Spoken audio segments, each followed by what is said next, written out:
What happened to John when he was sitting in prison before he was executed?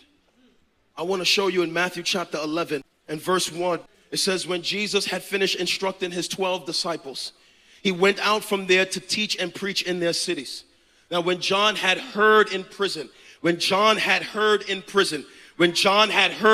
In prison, about the deeds of Christ, he sent word by his disciples and said to him, this is insane to me. Are you the one who is to come? Or shall we look for another? Pause.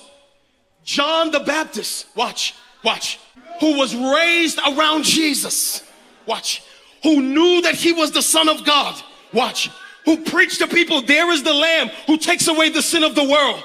The one who baptized his cousin. The one who said, I must decrease so he could increase. The one who said all of that now is sitting in prison, and in a moment of discouragement, he starts to deny the identity of Christ. You do the same thing when God doesn't move the way you want him to move. Or some door doesn't open the way you want it to open. Or some relationship failed. Or some marriage failed. Or some prayer he didn't answer. Some loved one he didn't spare. Something you've been believing for that hasn't happened for a long time. Some thorn he won't take out of your flesh. Man, as we get agitated with our misplaced expectations of God, we have a tendency to be angry at him because of our misplaced expectations. I know what it is, me personally, Philip Anthony Mitchell, to feel pain and frustration and even be mad at God because I'm believing him for something that's disconnected from the word of God.